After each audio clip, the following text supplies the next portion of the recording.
was travelling in lane 1, this guy was in lane 2, and that's what's just happened to my car, and that's the direction I was going into.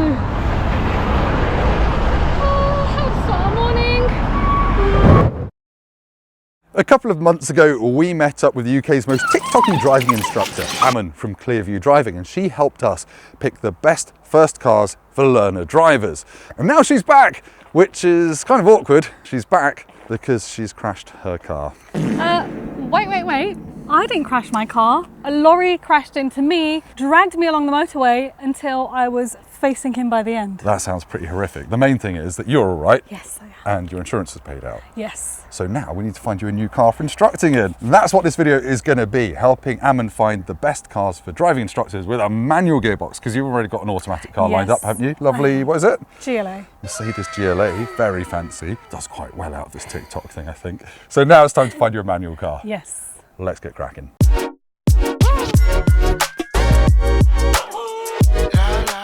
So we've come here to Motorpoint in Peterborough because we've got nearly 500 cars to go and basically test drive and try out, do some professional tyre kicking. But what are you actually looking for in a driving instructor car? Well, I want something that's not too big. I definitely like something with reversing sensors and maybe even a camera. I want something with good all-round visibility and no large blind spots. I don't mind a manual handbrake, but if it's an electronic handbrake, I would like it to release automatically. And lastly, a nice interior with a modern infotainment system with something like CarPlay. So what car are we in now then, Tim? We're in a Volkswagen T-Cross, which is kind of Volkswagen's smallest SUV. And I kind of wanted to get an SUV in the mix, just to see if it's the sort of thing you would want to instruct in, really, because you get a slightly better view out than in a hatchback and just feel a bit more secure. And lots of people drive SUVs, so why not learn in one? I like the interior. I like the driving position as well. So this one is £15,000, obviously used, but I think it's all right. It's lots of hard wearing stuff. It's not the sexiest dashboard, is it, to be honest? No, it drives quite nice. I like the handling. Yeah, one thing, you know, I always think SUVs have really bad blind spots at the back corners. I don't know if that's going to be ideal for your learners. Well, it doesn't seem too bad at the moment. Oh, something dropped off the left of his car. Did it? Yeah. He 1 second, hazards. He had something sitting on his car on the roof. He doesn't know that he's dropped something. He's left. He probably knows. I'm just going to reverse it back. No one's behind after this guy. Was it like a black square? Yeah, it was a black circle thing. That will be the cover for one of his suction cups. Where is it? I can see it. In the top mirror, I can see it. Yeah, I'll hop out and grab that. Yeah, I'll just keep it centered. Look at that. You're like a stunt driver. I could never reverse that fast. Got it? Yep. Oh, he's turned around. He doesn't need to turn around. Does it?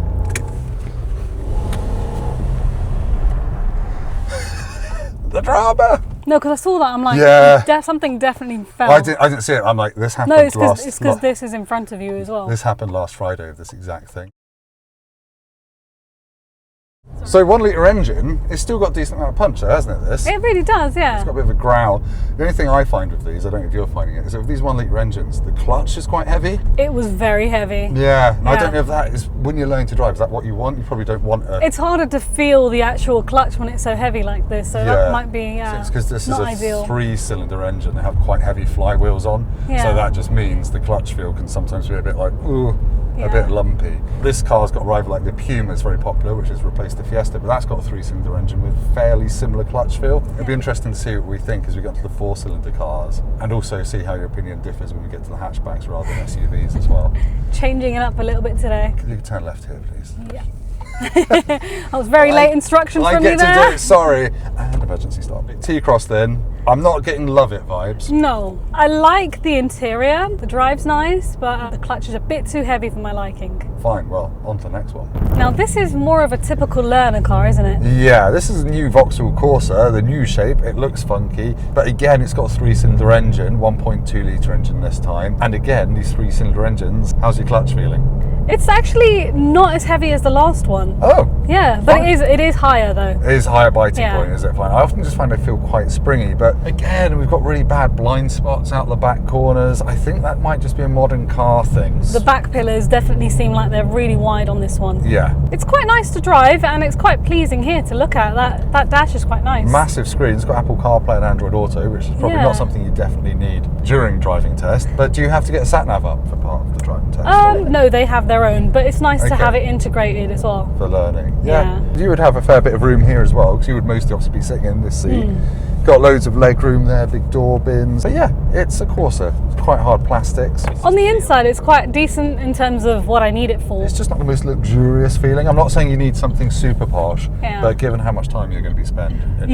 There is that, because I do want it to be nice and comfortable. Yeah. It's your office, isn't it? Yeah, essentially. But you haven't got a laser printer in the corner.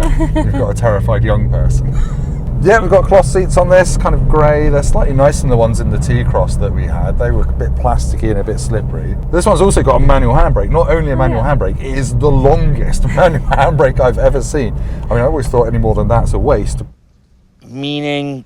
Yeah, it's huge. Slightly cheap looking. A lot of learner drivers actually prefer that manual handbrake. Oh, really? Well, I guess the electronic one, you're never sure if it's off or on unless you're looking in the dashboard. It's just too much tech otherwise, isn't it? Yeah, and so you might want a manual handbrake in your next car. It's not bad. I do prefer this one over the last one. You prefer this to the Volkswagen T-Cross? Yeah. Volkswagen would be delighted to hear that. I'm kind of with you on that though. This feels a little bit nicer looking. It's a bit less grey. Yeah. Let's go and see what the next car is. Right, now we're in a slightly left field choice. We're in a Mazda 3, which is slightly longer than a Volkswagen Golf by about 20 centimetres, but it's got a 2-litre engine, reasonably low power, so it's still friendly for learners, but should be smooth. And I just really like these because they come with loads of kit. This is my first time driving a Mazda. Oh, I like this one because it's got traffic sign recognition. So technology, not always useful when you're learning, but I think having the speed limit in the dash and head-up display when you're learning to drive gives you no excuses for breaking the speed limit. It doesn't always get it right, but it's quite handy to have it there. Learners will love this, absolutely love this. Or having a head-up display, Yeah. just being able to see your speed, Right there. keeping your eyes on the road. It's got a That's nice clear speedo in the middle on the dash, but you don't need to look at it as much. It's a bit gloomy in here. It's a bit It is like a little bit. sporty with black headlining and stuff, which when you're doing lessons at 8 PM on a winter's evening might be a little bit sombre. And again, not a great view out over the shoulder. But what do you reckon to drive? It's quite nice to drive actually. I know you mentioned it's a 2-litre engine. I actually quite like Smooth? that. How's the gearbox? Very smooth. Yeah? The only thing I found quite surprising is that the parking brake did not release by itself. Yeah, and I guess that's quite a big thing, isn't it? Because when you're learning, you're using the handbrake a lot. Yeah. And electronic handbrakes normally just get out of your way. They go on when you want them to. That's it, and yeah. come off when you want them to. But this one definitely didn't come off automatically. Yeah. You had to put your foot on the brake and press that, which is just another thing to remember. But that's not a bad thing. I suppose No. for me with learners, it just kind of gets them in the habit of on and off. Yeah, So of doing something. it's not yeah. all bad. Yeah. I actually, I don't mind that. As much as I said I want it to release automatically, I'm actually quite happy with that as well. Fine. But it's just quite smooth. There's lots of lovely leather, cloth seats in the middle. The seats But are really comfy. Just wonder if it might be a bit too posh. Yeah. You don't want it to be too posh, it might get trashed, and you don't want it to be a horrible place to spend hours and hours every day. Yeah. There are some lovely features in this one, which I've just noticed. Let's turn that on. Heated bum warmers, really important on a winter's day when you're stuck in the car. This one also has a reversing camera as well, and Ah. front and rear parking sensors. This is the first one with a camera. Yes, it is. It is, because even like the Volkswagen, quite a premium car, the reversing camera is going to be on the options list. Oh, I see. I'm really used to my Mercedes where it's just there. Yeah. I always tell my learners don't heavily rely on cameras because Right. they can lag. Well, that's it. And also, they don't have the widest field of view always. So of course. you still have blind spots even with cameras. I guess you need to still be doing your shoulder checks. And things like that. Definitely. Have you noticed on all the reversing cameras, whenever you're in any car, it always says check entire surroundings? Yes, there's like, don't sue us if you run over a dog. Anyway, next car. Does this feel like a homecoming? Yeah, this car definitely feels very familiar. We're in Mercedes A-Class. I mean, you had one of these until the lorry ended it. Okay. Why'd you have to bring that up? This is the next generation of A-Class from what you had, but still Yeah. got manual gearbox. So it's not the very latest A-Class because they facelifted this a couple of years ago and got rid of all the manuals, but we've dug one out for you. You know what? That's the only reason I started looking for a new car because I was like, the newer ones don't come in manual. Which is quite annoying actually because if you're learning, you probably want to learn in a manual so you can then drive everything. Yeah. 1.3 litre engine, how does it all feel? This feels lovely.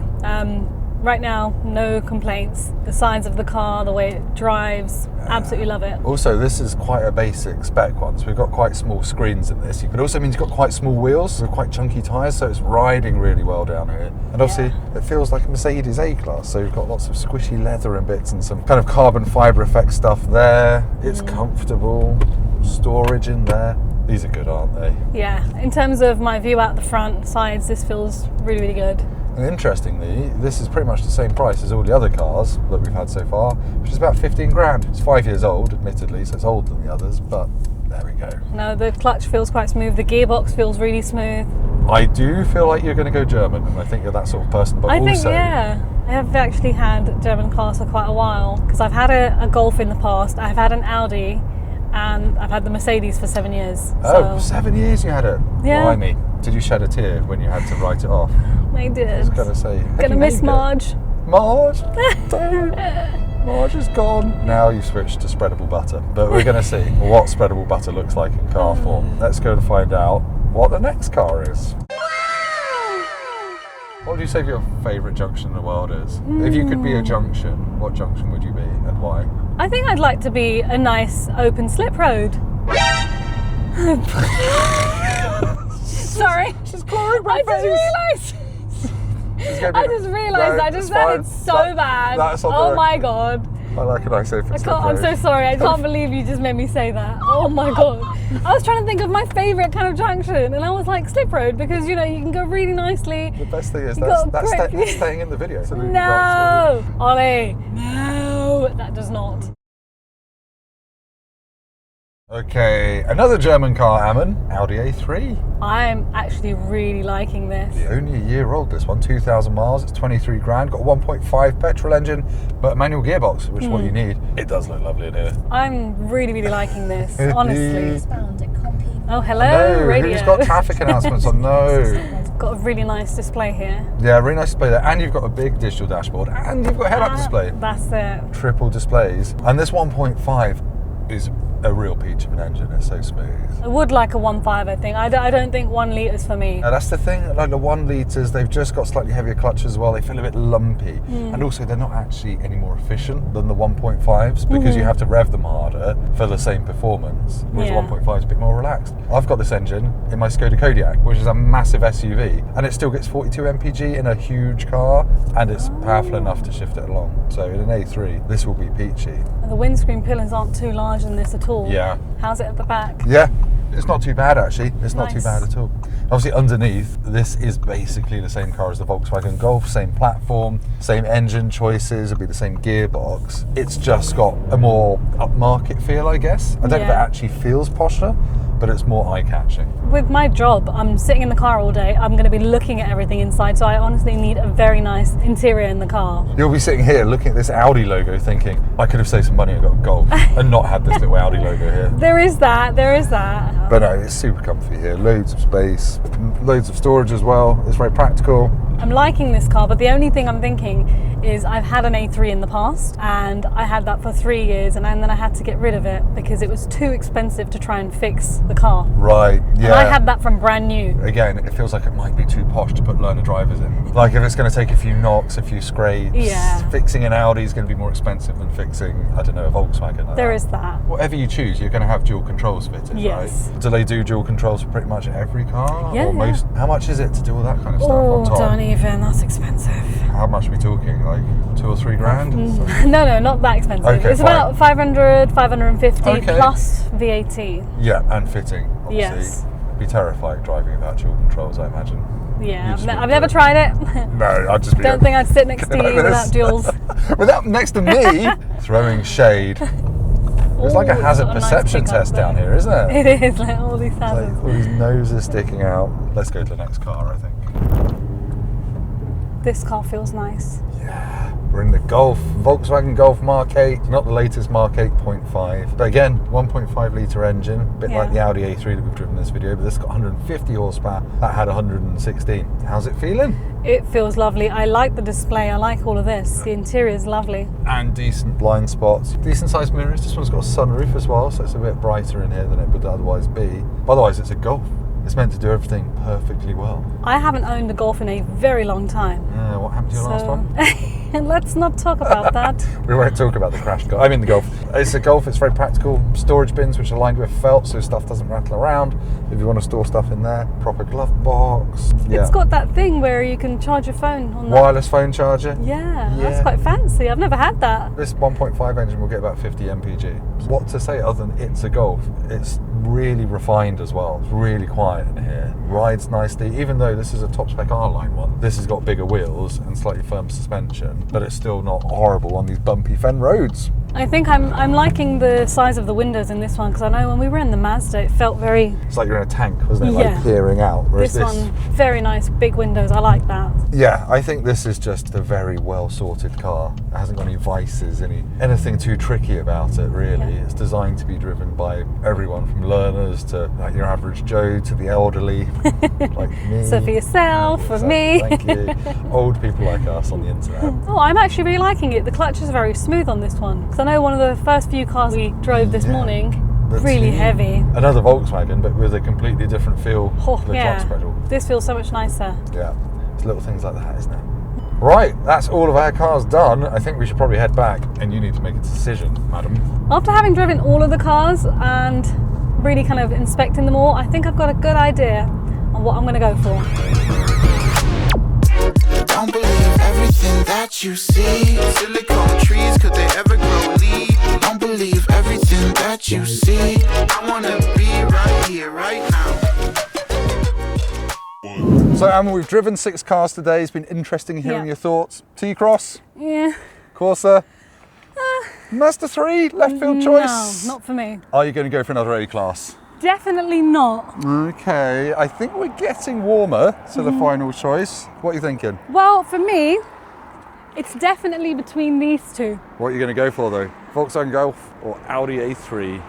I'm going to go VW Golf. Why are you going for Golf? Well, I really enjoyed the drive and it looks amazing on the inside. Yeah. What a sensible choice. You heard it here first. The best car for driving instructors, or if you just want a nice, easy car to live with, it's the Volkswagen Golf. Thank you for watching. Thank you for your help. Thank you for helping me choose. Yeah, this has been amazing. Make sure you follow Aman on all the socials at Clearview Driving and Motorpoint as well. Like our channel, subscribe, all that nonsense, and we'll be back for something else soon. Don't believe everything that you see. Silicone trees, could they ever grow leaves? Don't believe everything that you see.